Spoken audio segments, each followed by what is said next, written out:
నమస్తే, welcome to our channel. నేను మీ సిరి. TDP Janasena BJP పొత్తులో పవన్ కళ్యాణ్ గారు తగ్గాడా, సీట్లు వదులుకున్నారా, అసలు ఎందుకు సీట్లు వదులుకున్నారు? అయితే జగన్ సర్వేలో సంచలన నిజాలు బయటపడ్డాయని చెప్పేసి మనకు వార్తలు వస్తున్నాయి. అయితే ఈ అంశాన్ని మనకి ఇంకా క్లుప్తంగా వివరించడానికి మనతో పాటు ఉన్నారు ప్రముఖ సీనియర్ జర్నలిస్ట్ దుర్గా కుమార్ గారు. నమస్కారం సార్. నమస్కారం మా సిరి, మన వీక్షకులు కూడా నమస్కారం. సార్, జగన్ సర్వేలో ఏంటంటే కొన్ని కీలక రిపోర్ట్ బయటకు వచ్చింది. ఏంటంటే జగన్ ఎందుకు తగ్గాడు, సీట్లు ఎందుకు వదులుకున్నాడు, అంటే టీడీపీ జనసేన మన బీజేపీ కూటమిలో ఎందుకు తగ్గాల్సి వచ్చింది, ఎందుకు సీట్లు వదులుకున్నాడు అని చెప్పేసి ఆయన ఒక రిపోర్ట్ క్రియేట్ చేశారంట. సో అది ఏంటి సార్, అసలు ఎలా చూడాలి మనం? పవన్ కళ్యాణ్ గారు పార్టీ పెట్టినప్పటికీ 2 ఎలక్షన్లో పాల్గొన్న ఆయన ఒక మేజర్గా గెలవగలిగిన పరిస్థితి రాలా. ఫస్ట్ ఎలక్షన్లో అసలు ఆయన పోటీ నుంచి విరమించుకున్నాడు అమ్మా. ఎందుకంటే రాష్ట్రం కొత్తగా ఏర్పడింది, ఒక మంచి ప్రభుత్వం కావాలి, మేము పూర్తిగా సిద్ధంగా లేము కాబట్టి కార్యక్షేత్రంలో మేము వాళ్ళ పోటీ నుంచి విరమిస్తాం, నెక్స్ట్ ఎన్నికలకి మేము పూర్తి సన్నద్ధం అవుతామని చెప్పేసి ఆయన విరమించుకున్నాడు పోటీ నుంచి. ఎందుకంటే ఒక మంచి ప్రభుత్వం ఏర్పడాలి, నేను కూడా పోటీ చేస్తే చీలిపోయి తెలుగుదేశం నష్టపోయే ప్రమాదం ఉందని. కాబట్టి ఆ ఎన్నికల్లో ఆయన పోటీ చేయలేదు. టీడీపీ వైఎస్ఆర్సీపీ మాత్రం పోటీలో ఉన్నాయి. కాంగ్రెస్ కూడా చాలా నామమాత్ర పోటీ, అసలు ఎవరు గెలవలా, ఒక్క సీట్ కూడా అంటే అక్కడ పూర్తి వ్యతిరేకత ఉంది. పోటీ చేసినా కూడా ఎవరికి డిపాజిట్లు కూడా రాలేదు. అయితే 2019 ఎలక్షన్లో మాత్రం పవన్ కళ్యాణ్ గారు పోటీలోకి వచ్చాడు. రావటం వలన వీళ్ళ ఓట్లు ప్రభుత్వ వ్యతిరేక, అంటే వైఎస్ఆర్సీపీకి అక్కడ అడ్వాంటేజ్ ఎలా దొరికిందంటే బీజేపీ జనసేన ఓట్లు చీలిక అనేది దానికి అడ్వాంటేజ్గా అయింది. ఒకే తెలుగుదేశంలో పడాల్సిన ఓట్లు జనసేన కొంత చీల్చుకుంది. జనసేన తనకంటూ కొంత అభిమానులు ఉన్నారు. జనసేన కనుక వీళ్ళిద్దరూ ఆ రోజే కనుక ఇప్పుడులాగా పొత్తులో పోటీ చేసి ఉంటే 2019లో కూడా జగన్మోహన్ రెడ్డి గెలవడానికి అవకాశం ఉండేది కాదు. అది చీలిక అనేది ఈ 2 పార్టీలకి నష్టం చేసింది, ఒక గుణపాఠం కూడా నేర్పింది. మీరు ఇద్దరు కనుక ఇట్లా కొట్టుకుంటే 3వ వ్యక్తి లాభపడి అతను ఈ దుష్పరిపాలన చేయడానికి కారకులు అయ్యాడు, మీరు కూడా కొంత దీనికి బాధ్యులు అవ్వాల్సి వస్తుంది రాష్ట్ర ప్రజలకి జరిగిన అన్యాయానికి అనే ఉద్దేశం మీద ఇప్పుడు ఆయన ఏమనుకున్నాడంటే ప్రజల ప్రయోజనం కోసం, రాష్ట్ర ప్రయోజనాల కోసం మనం పట్టుదలతో వెళ్ళి విడివిడిగా పోటీ చేస్తే నష్టపోయేది ఇద్దరము, లాభపడేది వైఎస్ఆర్సీపీ, దానివల్ల ఇబ్బందులు పడేది ప్రజలు. కాబట్టి మనకి పట్టుదల అనవసరం, మనం సఖ్యతతో ఉందాం. దాంతోపాటు పవన్ కళ్యాణ్ మొదటి నుంచి ఒక ప్రపోజల్ ఏం చేస్తున్నాడంటే బీజేపీకి ఎంత బలం ఉన్నా లేకపోయినా కేంద్రంలో అధికారంలోకి వస్తుంది కాబట్టి ఒక పెద్దన్న పాత్రలో ఉంటుంది, ఎన్నికలు కూడా ఇక్కడ సక్రమంగా న్యాయంగా జరగాలంటే బీజేపీ మద్దతు కావాలని మొదటి నుంచి ఆయన కొంత ఒత్తిడి తీసుకొస్తున్నాడు. గత కొంతకాలంగా జరుగుతున్న ఈ పరిణామాలు మొన్న పొత్తు అధికారికంగా ధృవీకరించారు. బీజేపీ అండ్ తెలుగుదేశం కూడా ధృవీకరించారు. వాళ్ళు పార్టీ అప్పుడు బీజేపీకి కొన్ని సీట్లు ఇవ్వాల్సి వచ్చింది. అట్లా కనుక దానికి విడిగా ఇస్తే టీడీపీ సీట్ల సంఖ్య తగ్గిపోయి వీళ్ళు పోటీ చేసే స్థానాలు తగ్గే పరిస్థితి వచ్చింది. అందువల్ల టీడీపీ ఒక గట్టి నిర్ణయం తీసుకుంది, బీజేపీని కూడా కన్విన్స్ చేసింది.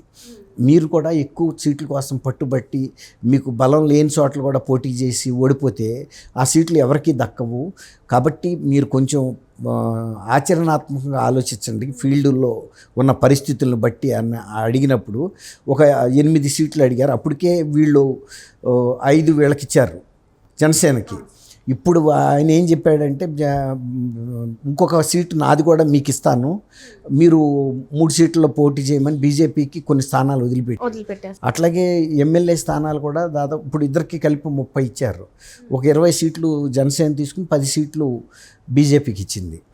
అట్లా సీట్లు టీడీపీకి తగ్గకుండా సహాయం చేయటంలో కొంత త్యాగం చేయాల్సి వచ్చింది పవన్ కళ్యాణ్ గారు ఇంకోటి కూడా ఏం ఆలోచించాడంటే బీజేపీ గెలిచినా తన పార్టీ గెలిచినా కూడా ఒకటే కేంద్రంలో తను కూడా యూపీఏలో సభ్యుడే ఎవరు పవన్ కళ్యాణ్.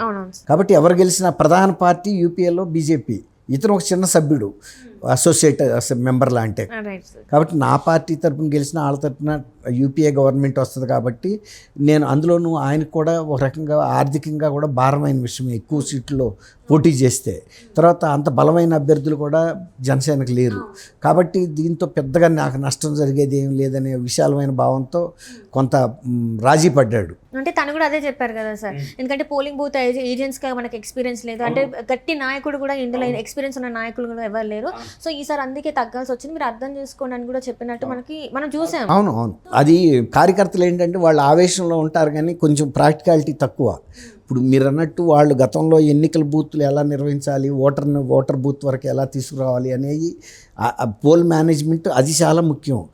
ఎంత అభిమానం ఉన్నా కూడా దాన్ని బ్యాలెట్ బాక్స్ రాక తీసుకురావాలి. బ్యాలెట్ అంటే ఇప్పుడు ఓటింగ్ మిషన్, గతంలో బ్యాలెట్ అనేవాళ్ళం, ఇప్పుడు ఆ ఓటింగ్ మిషన్ రాక తీసుకురావాలి. కాబట్టి ఆ నేర్పు ఓర్పు అనేది కొంత ట్రైన్డ్ పీపుల్ తెలుగుదేశంకు ఉన్నారు ఎక్కువ, బీజేపీ వాళ్ళకు కూడా ఉన్నారు.